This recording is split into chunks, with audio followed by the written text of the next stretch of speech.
दोस्तों नमस्कार। ये है मार्गदर्शन फॉर सिविल सर्विसेज। मैं अनुराग चौधरी। दोस्तों मार्गदर्शन एनसीईआरटी श्रृंखला में आज से हम शुरू कर रहे हैं 10वीं कक्षा का विज्ञान। और आज की वीडियो में प्रस्तुत है 10वीं कक्षा के विज्ञान का अध्याय 1 रासायनिक अभिक्रियाएं एवं समीकरण। दोस्तों इस अध्याय में आप जानेंगे रासायनिक समीकरण क्या होता है, रासायनिक अभिक्रियाओं के प्रमुख प्रकार और दैनिक जीवन में उनके प्रमुख उदाहरण या उपयोग कौन हैं। दोस्तों ये वीडियो वैसे तो पूरी तरह से विज्ञान का टॉपिक है, लेकिन इसके बारे में भी थोड़ी बहुत जानकारी होनी चाहिए क्योंकि सामान्य विज्ञान में इन अभिक्रियाओं और समीकरणों को जानना जरूरी है। तो आइए शुरू करते हैं 10वीं कक्षा के विज्ञान का अध्याय 1 रासायनिक अभिक्रियाएं एवं समीकरण।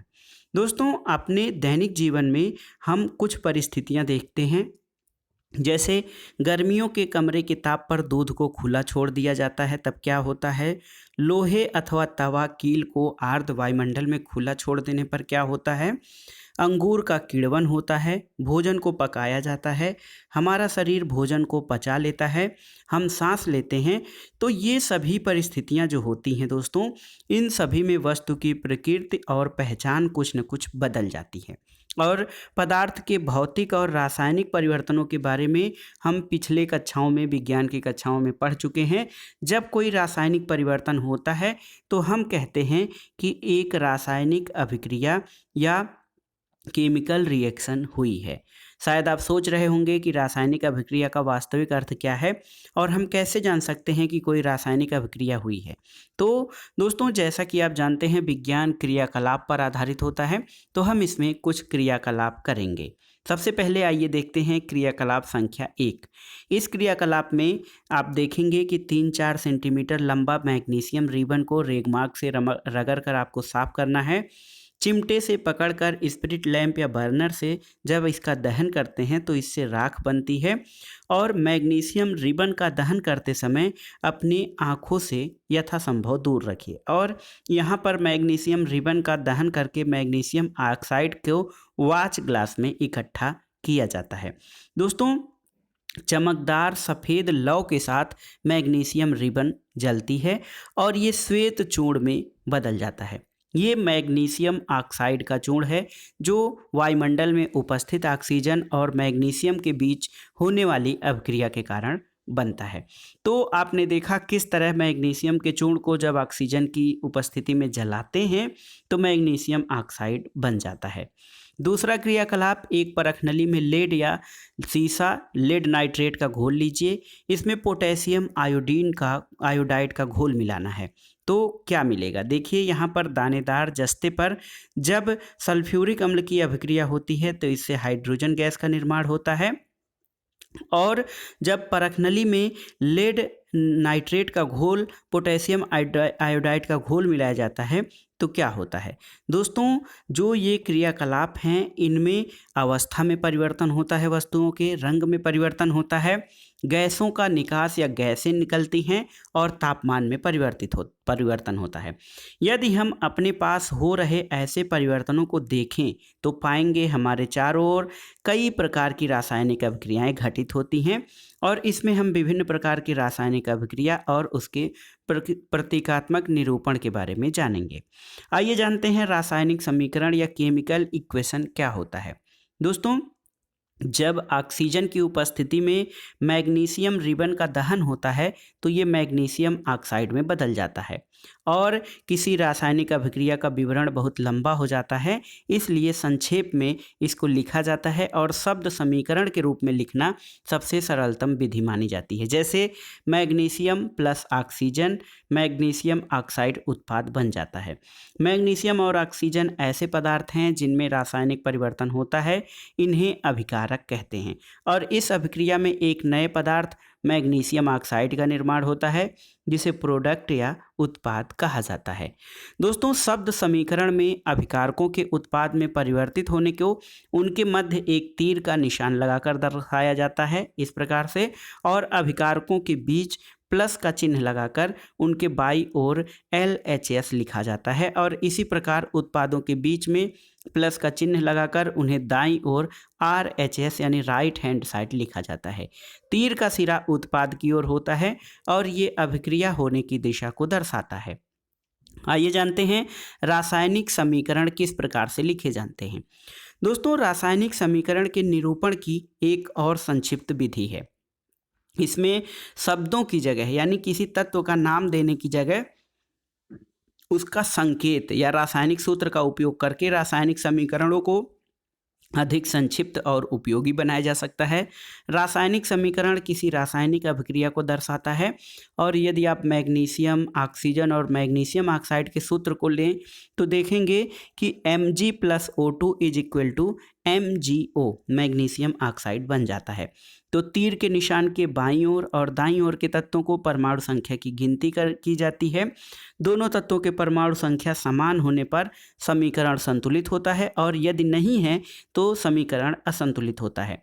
समीकरण को दोनों ओर द्रव्यमान बराबर नहीं है और किसी अभिक्रिया का ऐसा रासायनिक समीकरण ढांचा रासायनिक समीकरण कहलाता है और इस प्रकार समीकरण मैग्नीशियम के वायु में जलने का ढांचा समीकरण होता है।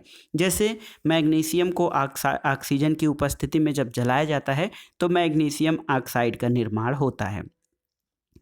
दोस्तों, ये जानना जरूरी है कि संतुलित रासायनिक समीकरण का महत्व क्या है। आपने द्रव्यमान संरक्षण का नियम जाना है, जिसमें किसी भी रासायनिक अभिक्रिया में द्रव्यमान का न तो निर्माण होता है न ही विनाश।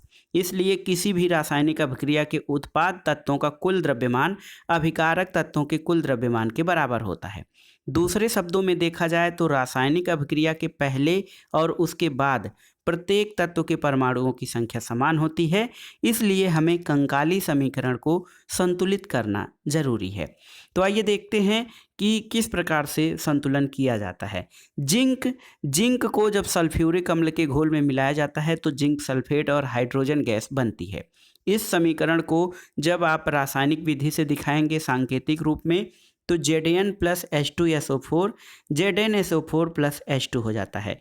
इसमें तीर के निशान के दोनों ओर के तत्वों के परमाणुओं की संख्या की जब आप तुलना करेंगे तो इसमें देखेंगे कि तीर के निशान के दोनों ओर के प्रत्येक तत्व के परमाणुओं की संख्या समान है। इसलिए ये एक संतुलित समीकरण है। जैसे Zn के परमाणुओं की संख्या 1 है जिंक के और उत्पाद में भी 1 है। H का हाइड्रोजन का 2 परमाणु हैं, उत्पाद में भी 2 परमाणु हैं।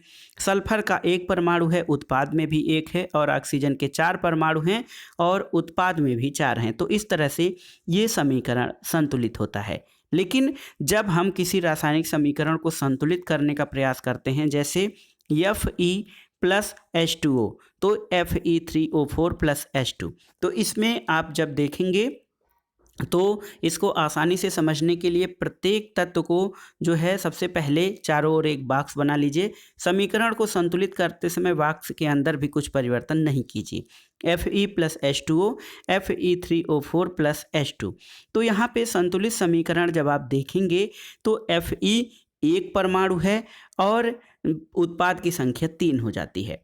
हाइड्रोजन के 2 परमाणु हैं और उत्पाद में 2 ही रहता है। ऑक्सीजन का 1 परमाणु है, उत्पाद में ये 4 परमाणु होता है। तो सुविधा के लिए सबसे अधिक परमाणु वाले यौगिक को पहले संतुलित किया जाता है, चाहे वो अभिकारक हो या उत्पाद। उस यौगिक में सबसे अधिक परमाणु वाले तत्व को चुना जाएगा, जिसके आधार पर Fe3O4 और उसके ऑक्सीजन तत्व को चुनते हैं। दाईं ओर ऑक्सीजन के 4 परमाणु हैं, बाईं ओर केवल 1 है। तो यहाँ पर प्रारंभ में देखिए H2O में 1 होता है और 4 Fe3O4 में संतुलित करने के लिए 1 गुणे 4 किया जाएगा, तब ये उत्पाद में 4 आएगा। याद रखना ये जरूरी है कि परमाणुओं की संख्या को बराबर करने के लिए हम अभिक्रिया में शामिल तत्वों और यौगिकों के सूत्रों को नहीं बदल सकते हैं। जैसे कि ऑक्सीजन परमाणु को संतुलित करने के लिए हम 4 गुणांक लगाकर 4H2O लिख सकते हैं, लेकिन H2O4 या H2O का 4 नहीं लिख सकते हैं। और आंशिक रूप से संतुलित समीकरण अब इस प्रकार से होगा कि Fe+4H2O Fe3O4+H2 ये आंशिक रूप से संतुलित है। अब चौथे चरण में हम देखेंगे कि लोहा और हाइड्रोजन परमाणु अब भी संतुलित नहीं हैं। किसी एक तत्व को चुनकर आगे बढ़ाएंगे तो हम आंशिक रूप से संतुलित समीकरण में हाइड्रोजन परमाणु को संतुलित करते हैं। हाइड्रोजन परमाणु को बराबर करने के लिए दाईं ओर हाइड्रोजन अणु की संख्या को 4 किया जाता है। तो समीकरण इस तरह से होगा कि Fe+4H2O Fe3O4+4H2O। तो ये भी अभी आंशिक रूप से संतुलित है। इसमें आप पाएंगे कि अब लोहा ही एक तत्व है जिसको संतुलित करना है। तो लोहा को संतुलित करने के लिए या Fe को संतुलित करने के लिए 3Fe प्लस 4H2O करेंगे, Fe3O4 प्लस 4H2। तो अंत में इस संतुलित समीकरण की जांच करने के लिए हम समीकरण के दोनों ओर के तत्वों को परमाणुओं की संख्याओं का जब परिकलन करेंगे तो ये फार्मूला या ये सूत्र जो है रासायनिक समीकरण बनेगा 3Fe plus 4H2O is equal to Fe3O4 plus 4H2। तो दोनों ओर के तत्वों के परमाणुओं की संख्या अब बराबर हो गई, इसलिए समीकरण अब बैलेंस इक्वेशन या संतुलित समीकरण हो जाता है। और रासायनिक समीकरण की जो है इसको संतुलित करने के लिए इस विधि को हिट एंड ट्रायल विधि कहते हैं, क्योंकि सबसे छोटी पूर्णांक संख्या के गुणांक का उपयोग करके समीकरण को संतुलित किया जाता है।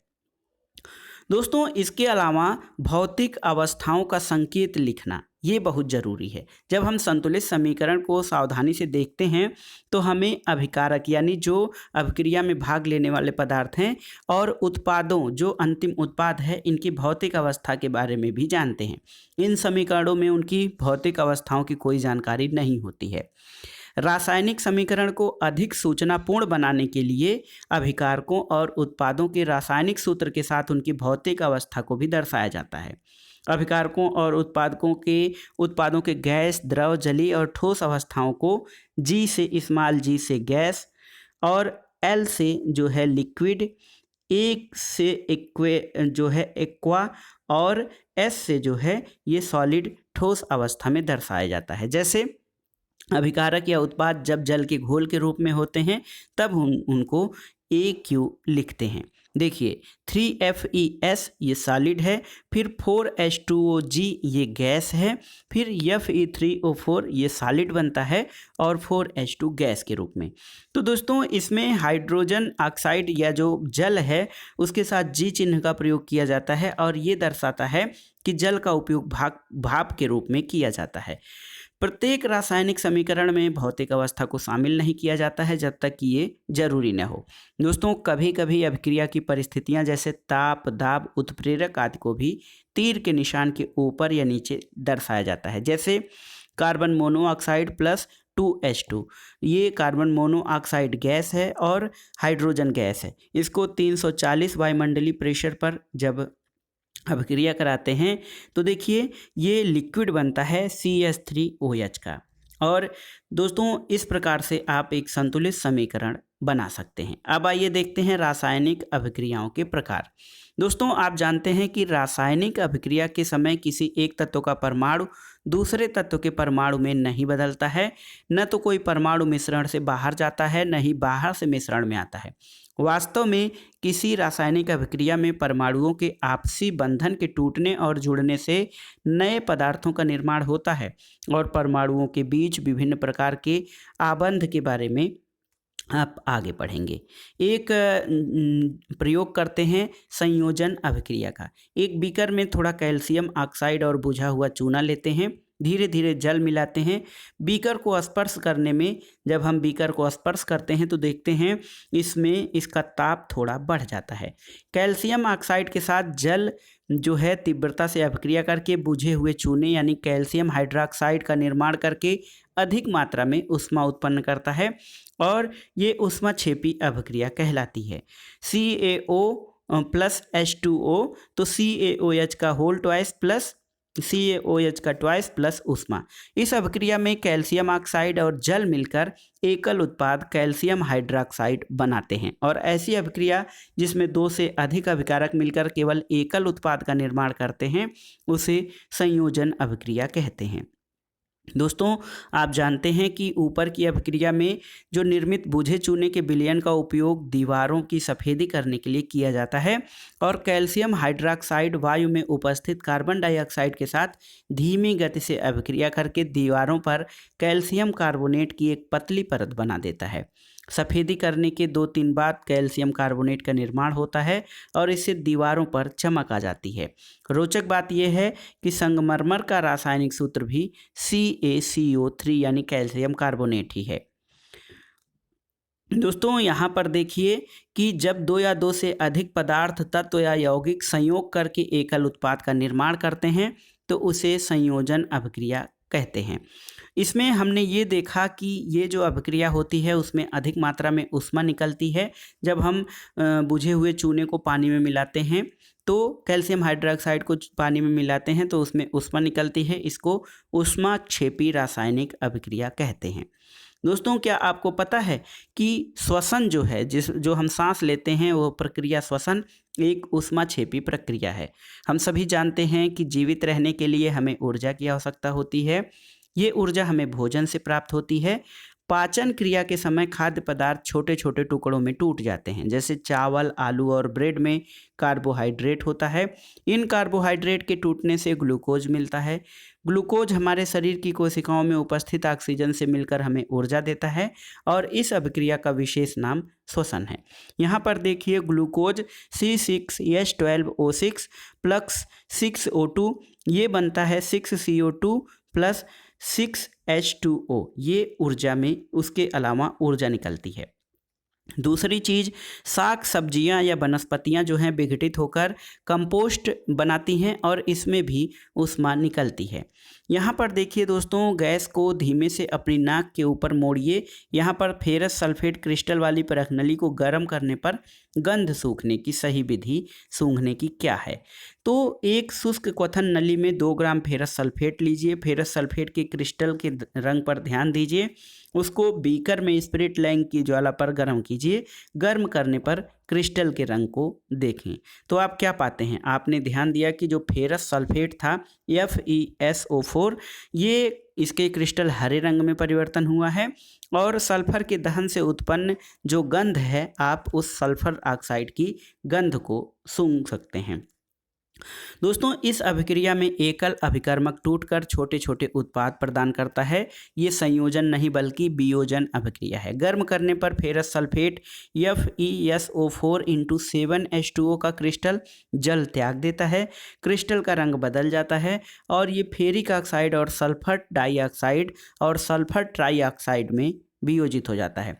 फेरिक ऑक्साइड ठोस होता है जबकि सल्फर डाइऑक्साइड और सल्फर ट्राइऑक्साइड गैसें होती हैं। दोस्तों ऊष्मा देने पर कैल्शियम कार्बोनेट का कैल्शियम ऑक्साइड और कार्बन डाइऑक्साइड में वियोजन होना प्रमुख वियोजित अभिघटना है। इसका उपयोग विभिन्न उद्योगों में होता है। कैल्शियम ऑक्साइड को चूना या बिना बुझा हुआ चूना कहते हैं। इसके अनेक उपयोगों में से इसका प्रयोग सीमेंट के निर्माण में भी होता है। और देखिए यहाँ पर ऊष्मीय वियोजन का एक उदाहरण यहाँ पे किया गया है कि एक क्वथन नली में 2 ग्राम लेड नाइट्रेट का चूर्ण लीजिए। चिमटे से क्वथन नली को पकड़कर ज्वाला के ऊपर गर्म कीजिए तो आप देखेंगे कि यहाँ पर किस तरह से लेड नाइट्रेट के तापन से नाइट्रोजन ऑक्साइड का उत्सर्जन होता है। 2PbNO3 का ट्वाइस जब इसको गर्म करते हैं तो 2PbO लेड ऑक्साइड और 4NO2 यानी नाइट्रोजन ऑक्साइड और ऑक्सीजन का निर्माण होता है। एक क्रियाकलाप करना है दोस्तों, एक प्लास्टिक का मग लेकर इसकी तली में 2 छिद्र करके कार्बन का डाट लगाइए और इलेक्ट्रोड लगाकर 6 वोल्ट की बैटरी से जोड़ना है। इसमें हम जल का विद्युत अपघटन करेंगे। जल से भरी आसंकित परख नलियों को दोनों कार्बन इलेक्ट्रोडों के ऊपर उल्टा कर दीजिए। विद्युत धारा प्रवाहित करके जब इस उपकरण को थोड़ी देर के आप छोड़ देंगे तो दोनों इलेक्ट्रोडों पर आप बुलबुले बनते हुए देखेंगे। ये बुलबुले आशंकित नली से जल को विस्थापित कर देते हैं। और देखिए इस चरण में जलती हुई मोमबत्ती को दोनों परख नलियों के मुंह पर लगाकर इन गैसों की जब आप जांच करेंगे तो आप पाएंगे कि उसमें से एक ऑक्सीजन गैस होती है और एक हाइड्रोजन गैस। तो यहाँ पर हाइड्रोजन और ऑक्सीजन का जल का विद्युत अपघटन करके आप दोनों गैसों को जान सकते हैं। दोस्तों यहाँ पर देखिए एक आपको प्रयोग करना है। चाइना डिश में 2 ग्राम सिल्वर क्लोराइड लीजिए। इसका रंग देखिए तो सूर्य के प्रकाश में सिल्वर क्लोराइड धूसर रंग का होकर सिल्वर धातु बनाता है। सूर्य के प्रकाश में श्वेत रंग का सिल्वर क्लोराइड धूसर रंग का हो जाता है क्योंकि प्रकाश की उपस्थिति में सिल्वर क्लोराइड का सिल्वर और क्लोरीन में वियोजन होने से ऐसा होता है। इसके अलावा सिल्वर ब्रोमाइड भी इसी प्रकार से अभिक्रिया करता है। तो हमने देखा दोस्तों कि वियोजन अभिक्रिया में जो अभिकारक होते हैं उनको तोड़ने के लिए ऊष्मा, प्रकाश या विद्युत ऊर्जा की आवश्यकता होती है, और जिन अभिक्रियाओं में ऊर्जा अवशोषित होती है उसे ऊष्माशोषी अभिक्रिया कहते हैं। इसके अलावा आपको जानना है दोस्तों, यहाँ पर देखिए विस्थापन अभिक्रिया या विस्थापन की रासायनिक अभिक्रिया क्या है। एक प्रयोग करना है, लोहे की 3 कील लेकर उन्हें रेगमार से रगड़कर साफ करना है। ए और बी से चिन्हित हुई 2 परखनलियाँ लीजिए, इसमें प्रत्येक में 10 ml कॉपर सल्फेट का विलयन लीजिए। दोनों कीलों को धागे से बांधकर सावधानीपूर्वक परखनली में 20 मिनट तक डुबा दीजिए और 20 मिनट के बाद दोनों कीलों को कॉपर सल्फेट के विलयन से बाहर निकाल लीजिए। तो यहाँ पर देखिए कुछ अभिक्रिया होती है कॉपर सल्फेट की विलयन की लोहे से। प्रयोग से पहले और उसके उपरांत लोहे की कील और कॉपर सल्फेट के विलयन की जब आप तुलना करेंगे तो लोहे की कील कॉपर सल्फेट से बाहर निकाली गई लोहे की कील। तो कॉपर सल्फेट का विलयन ये है, देखिए ये कैसा है, और परखनली जो अभिक्रिया मिश्रण परखनली बी है। देखिए प्रयोग से पहले और उसके उपरांत लोहे की कील और कॉपर के सल्फेट के विलयन की आप देखेंगे तो लोहे का रंग भूरा हो जाता है और कॉपर सल्फेट के विलयन का रंग नीला हो जाता है। ऐसा क्यों है? तो देखिए इसमें क्या अभिक्रिया होती है, जब लोहे को आप कॉपर सल्फेट के विलयन में डालते हैं तो आयरन सल्फेट और कॉपर बनता है। तो इस अभिक्रिया में लोहे ने दूसरे तत्व कॉपर को कॉपर सल्फेट के विलयन से विस्थापित कर दिया, इसको विस्थापन अभिक्रिया कहते हैं। जिंक और लेड कॉपर की अपेक्षा अधिक क्रियाशील हैं, वे कॉपर को उसके यौगिक से विस्थापित कर देते हैं। एक यहाँ पर प्रयोग करना है बेरियम सल्फेट और सोडियम क्लोराइड का निर्माण करके। तो बेरियम क्लोराइड युक्त विलयन और सोडियम सल्फेट युक्त विलयन जब आप मिला देते हैं तो आप देखते हैं कि सफ़ेद रंग के एक पदार्थ का निर्माण होता है जो विलयन में अविलेय है, और इस अविलेय पदार्थ को अवक्षेप कहते हैं। जिस अभिक्रिया में अवक्षेप का निर्माण होता है उसे अवक्षेपण अभिक्रिया कहते हैं। दोस्तों सोडियम सल्फेट या Na2SO4 को जब बेरियम क्लोराइड यानी BaCl2 से अभिक्रिया कराते हैं तो बेरियम सल्फेट और सोडियम क्लोराइड का निर्माण होता है। ऐसा क्यों होता है? तो बेरियम और सल्फेट की अभिक्रिया से बेरियम सल्फेट का निर्माण होता है और एक अन्य उत्पाद सोडियम क्लोराइड बनता है जो विलयन में रहता है। ये अभिक्रियाएं जिनमें अभिकारकों के बीच आयनों का आदान प्रदान होता है उनको द्विविस्थापन अभिक्रिया कहते हैं। दोस्तों उपचयन और अपचयन क्या होता है इसके बारे में जानते हैं। चाइना डिश में 1 ग्राम कॉपर चूर्ण लेकर उसे गर्म करना है तो आप क्या देखते हैं दोस्तों, कॉपर चूर्ण की सतह पर कॉपर ऑक्साइड की काली परत चढ़ जाती है और ये काला पदार्थ बन जाता है। कॉपर ऑक्साइड कॉपर में ऑक्सीजन के संयोग से बना है, जैसे 2Cu + O2 2Cu copper oxide बन जाता है। तो यदि इस गर्म पदार्थ कॉपर ऑक्साइड के ऊपर हाइड्रोजन गैस प्रवाहित की जाए तो सतह की काली परत भूरे रंग की हो जाती है, क्योंकि इस स्थिति में विपरीत अभिक्रिया होती है। जैसे कॉपर ऑक्साइड पर हाइड्रोजन को जब गर्म करते हैं तो कॉपर और H2O बनता है, और अभिक्रिया के समय जब किसी पदार्थ में ऑक्सीजन की वृद्धि होती है तो ये कहा जाता है उसका उपचयन हुआ है, और जब अभिक्रिया में किसी पदार्थ में ऑक्सीजन का ह्रास होता है तो उसका अपचयन होता है। दोस्तों अभिक्रिया में देखे हैं आपने कि कॉपर ऑक्साइड में ऑक्सीजन का ह्रास हो रहा है, इसलिए वो अपचयित होता है, और हाइड्रोजन में ऑक्सीजन की वृद्धि होती है इसलिए वो उपचयित हुआ है। किसी अभिक्रिया में एक अभिकारक उपचयित और दूसरा अभिकारक अपचयित होता है। इन अभिक्रियाओं को उपचयन और अपचयन या रेडॉक्स अभिक्रिया कहा जाता है। दोस्तों ऊपर जो उदाहरण हैं उनसे आप कह सकते हैं कि यदि किसी अभिक्रिया में पदार्थ का उपचयन होता है तब उसमें ऑक्सीजन की वृद्धि या हाइड्रोजन का ह्रास होता है। पदार्थ का अपचयन तब होता है जब उसमें ऑक्सीजन की कमी या हाइड्रोजन की वृद्धि होती है। अब आइए देखते हैं दैनिक जीवन में उपचयन अभिक्रियाओं के प्रभाव क्या हैं। आपने देखा होगा कि लोहे की नई वस्तुएं चमकीली होती हैं, लेकिन कुछ समय बाद उन पर लालिमा युक्त भूरे रंग की परत चढ़ जाती है। इस प्रक्रिया को लोहे पर जंग लगना या वैज्ञानिक भाषा में संक्षारण कहा जाता है। कुछ अन्य धातुओं में भी ऐसा होता है। चांदी, तांबे पर चढ़ने वाली परत और रंग पे आपने ध्यान दिया होगा। जब कोई धातु अपने आसपास अम्ल, आर्द्रता आदि के संपर्क में आती है तब ये संक्षारित होती है और इस प्रक्रिया को संक्षारण कहा जाता है। चांदी के ऊपर काली परत और तांबे के ऊपर हरी परत चढ़ना संक्षारण के उदाहरण हैं। दोस्तों, संक्षारण के कारण कार के ढांचे, पुल, लोहे की रेलिंग, जहाज और धातु विशेषकर लोहे से बनी वस्तुओं को बहुत क्षति होती है। लोहे का संक्षारण एक गंभीर समस्या है। क्षतिग्रस्त लोहे को बदलने में हर वर्ष अधिक पैसा खर्च होता है, इसलिए इसको या तो गैल्वेनाइज किया जाता है या ऊपर मोटी पेंट की परत लगा दी जाती है। दूसरा महत्वपूर्ण जो अभिक्रिया होती है उसको विकृत गंधिता कहते हैं। जब वसा युक्त अथवा तेली खाद्य सामग्री लंबे समय तक ढका रह जाता है तो उसका स्वाद या गंध बदल जाता है। उपचयित होने पर तेल और वसा विकृत गंधी या बदबू देने लगते हैं, उनके स्वाद और गंध बदल जाते हैं। प्रायः तैली और वसा युक्त खाद्य सामग्रियों में उपचयन रोकने वाले पदार्थ या एंटीऑक्सीडेंट मिलाए जाते हैं। वायुरोधी बर्तनों में खाद्य सामग्री रखने से उपचयन की गति धीमी हो जाती है। दोस्तों, क्या आप जानते हैं कि चिप्स बनाने वाले चिप्स की थैली में ऑक्सीजन हटाकर उसमें नाइट्रोजन जैसे कम सक्रिय गैस भर देते हैं ताकि चिप्स का उपचयन न हो सके। तो दोस्तों, ये आपने देखा ये अध्याय 10वीं कक्षा के विज्ञान का अध्याय 1 रासायनिक अभिक्रियाएं और समीकरण। इस अध्याय में आपने क्या सीखा, आइए जानते हैं। एक पूर्ण रासायनिक समीकरण अभिकारक, उत्पाद और प्रतीकात्मक रूप से उसकी भौतिक अवस्था को प्रदर्शित करता है। दूसरी चीज़ ये कि रासायनिक समीकरण को संतुलित किया जाता है जिससे समीकरण में अभिकारक और उत्पाद दोनों ही ओर रासायनिक अभिक्रिया में भाग लेने वाले परमाणु की संख्या समान हो और समीकरण का संतुलित होना जरूरी है। तीसरी चीज़ ये कि संयोजन अभिक्रिया में दो या दो से अधिक पदार्थ मिलकर एक नया पदार्थ बनाते हैं।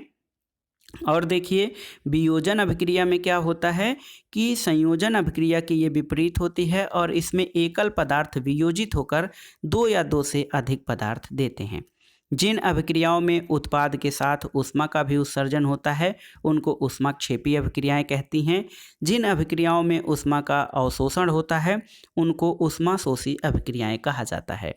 जब कोई तत्व एक दूसरे तत्व को उसके यौगिक से विस्थापित कर देता है तो उसे विस्थापन अभिक्रिया कहते हैं। और द्विविस्थापन अभिक्रिया में दो अलग अलग परमाणु या परमाणुओं के समूह आपस में आदान प्रदान होता है। अवक्षेपण अभिक्रिया से अविलेय लवण प्राप्त होता है। और दोस्तों, अभिक्रिया में पदार्थों के ऑक्सीकरण, ऑक्सीजन या हाइड्रोजन का योग अथवा ह्रास होता है। ऑक्सीजन का योग या हाइड्रोजन का ह्रास ऑक्सीकरण या उपचयन कहलाता है। उपचयन को ऑक्सीकरण कहते हैं, इसमें ऑक्सीजन जुड़ता है। ऑक्सीजन का हटना या ह्रास या हाइड्रोजन का योग अपचयन कहलाता है। तो ये था आज का वीडियो 10वीं कक्षा के विज्ञान का अध्याय 1 रासायनिक अभिक्रियाएं और समीकरण। अध्याय आपको कैसा लगा? हमने बहुत आसानी से इसको समझने और समझाने का प्रयास किया है। दोस्तों, वीडियो आपको कैसा लगा हमें कमेंट बॉक्स में ज़रूर बताइएगा। वीडियो को लाइक करें, शेयर करें और इस चैनल मार्गदर्शन फॉर सिविल सर्विसेज को सब्सक्राइब करें। वीडियो देखने के लिए धन्यवाद। नमस्कार।